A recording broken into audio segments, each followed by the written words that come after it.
पवित्र पोर्टल शिक्षक भरती टॅट 2025 चा जो फॉर्म उमेदवारांनी भरला आहे त्याच्यामध्ये पहिल्यांदा फॉर्म करत असताना वेगळी प्रिंटआउट येते, त्याच्यातली माहिती होती, परंतु आता जो फॉर्म ते डाउनलोड करून पाहिला पुन्हा एकदा तर मात्र त्यातली काही माहिती गायब झाल्याचं निदर्शनास येत आहे।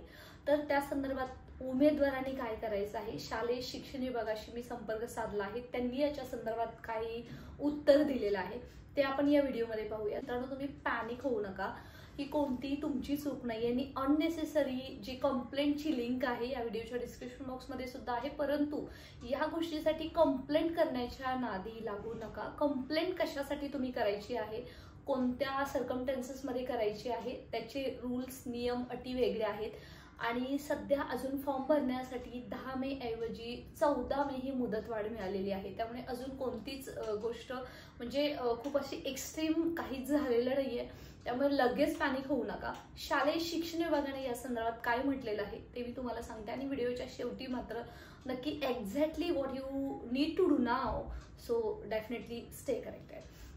मी ॲडव्होकेट प्राध्यापक बालुशा माने शिक्षकांच्या हक्कासाठी आणि सन्मानासाठी सदैव तत्पर असताना आज बरेच कंप्लेंट्स येत आहेत ज्यांनी पोर्टलवरती टॅट 2025 चा फॉर्म भरला आहे आणि त्यांच्या असं निदर्शनात येत आहे की ज्यांनी बीएडची माहिती टाकलेली आहे, काहींचं डीएड आहे, त्याच्यानंतर बीएड आहे, तुम्ही ते पाहू शकता, त्याच्यातली बीएडची माहिती अक्षरशः गायब झालेली आहे। मग all of sudden how it happens, आणि तो काही शालेय शिक्षण विभागाकडून झालेला आहे किंवा ते परीक्षा परिषदेकडून झालेला आहे की ते IBPS कडून झालेलं आहे। मित्रांनो हे लक्षात घ्या, 3 ज्या इन्स्टिट्यूट आहेत सध्या टॅट 2025 शिक्षक भरती या रिक्रुटमेंट प्रोसेसमध्ये आहेत, त्याच्यामध्ये IBPS आहे ज्यांच्याकडे फक्त सध्या आपण माहिती अपलोड करतोय, जुजबी माहिती म्हणजे कोणतंही डॉक्युमेंट अपलोड करत नाही, फक्त माहिती अपलोड करतोय आणि ती फक्त परीक्षा घेणार आहे। दुसरे आहे शालेय शिक्षण विभाग ज्यांच्या डायरेक्शननुसार परीक्षा घेतली जाणार आहे, सर्व नियम सर्व अटी सर्व शालेय शिक्षण विभाग ठरवत आहेत, परीक्षा कशी घ्यायची त्याच्यानुसार त्याचं नामांकन काय असेल, निर्देशांक काय असतील हे सर्व ठरवण्याचं काम हे सध्या परीक्षा परिषद MSc पुणे करत आहे।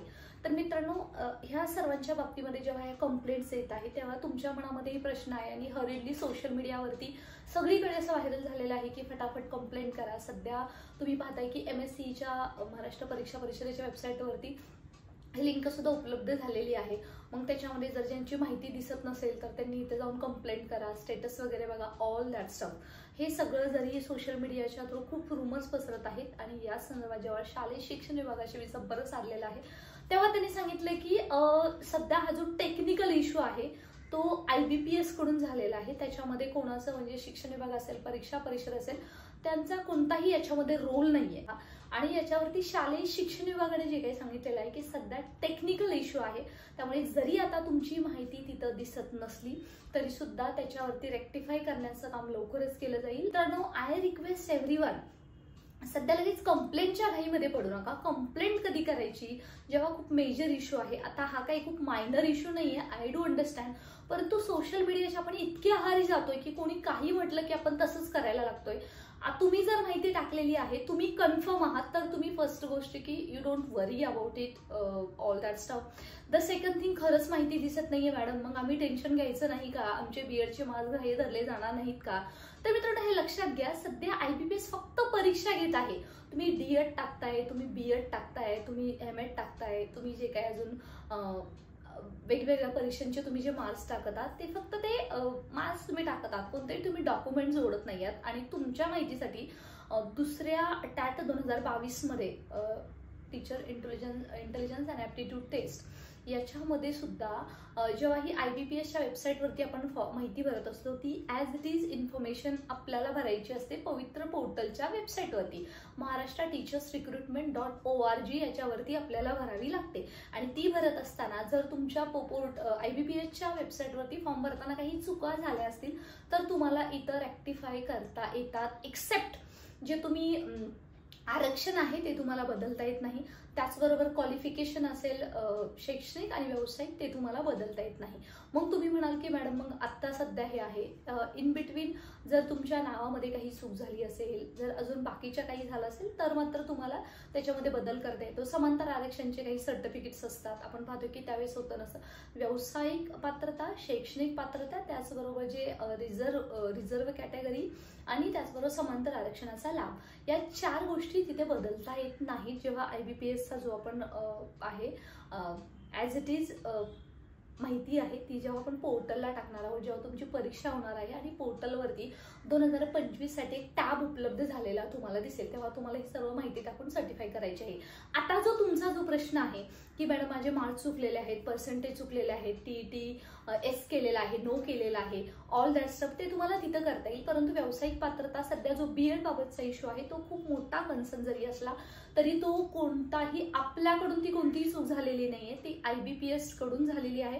त्यामुळे त्याच्यावरती नक्कीच ते मार्ग काढणार आहेत. आणि ज्यांचे सध्या मार्क्स दिसत नाहीयेत सॉरी किंवा त्यांची ती डिग्री दिसत नाहीये BEdची पूर्ण, त्यांची डिग्री सुद्धा दिसायला लवकरच सुरुवात होईल. स्टे कनेक्टेड चॅनलवरती मला जशी माहिती येईल तशी मी तुम्हाला देत राहील. परंतु अननेसेसरी स्वतः भरलेल्या फॉर्मवरती छेडछाड करू नका, एवढीच तुम्हाला रिक्वेस्ट आहे. कारण कसं आहे की अजून वेळ गेलेली नाहीये, अजून वेळ आहे. आणि जर तुम्हाला हे सर्व जर प्रोसेस करायची असेल तर 14 तारीख शेवटची आहे. 13-12 तारखेला पुन्हा एकदा चेक करा तुमचा फॉर्म व्यवस्थित आहे का, आणि मग मात्र तुम्हाला ती तुमची जी चूक आहे ती रेक्टिफाय केलेली दिसेल. तर मित्रांनो, सध्या तुम्हाला एकच मला सांगायचं आहे की सध्या यासाठी कोणी पॅनिक होऊ नका प्लीज.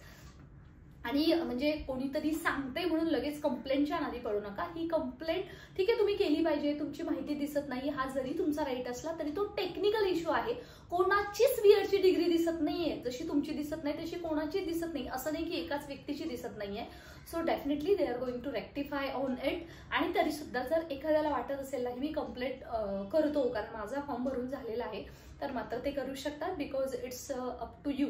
द सेकंड थिंग, ही कंप्लेंट कोणाला करता येते, ज्याचा पूर्ण फॉर्म भरून झालेला आहे, ज्याच्याकडे तो फॉर्मचा रजिस्ट्रेशन नंबर आहे, त्यांनाही कंप्लेंट करता येते. आणि मग जर त्या कंडिशनमध्ये किंवा त्या टर्म्स कंडिशनमध्ये जर तुमचा फॉर्म असेल तरच तुम्ही या भानगडीत पडा, अन्यथा सोशल मीडियाच्या आहारी जाऊन कोणतीही गोष्ट करू नका.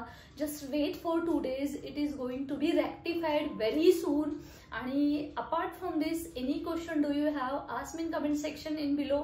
आणि हो, अर्थातच आपलं व्हॉट्सअप जॉईन करा, टेलिग्राम चॅनल जॉईन करा. Stay connected for the more information.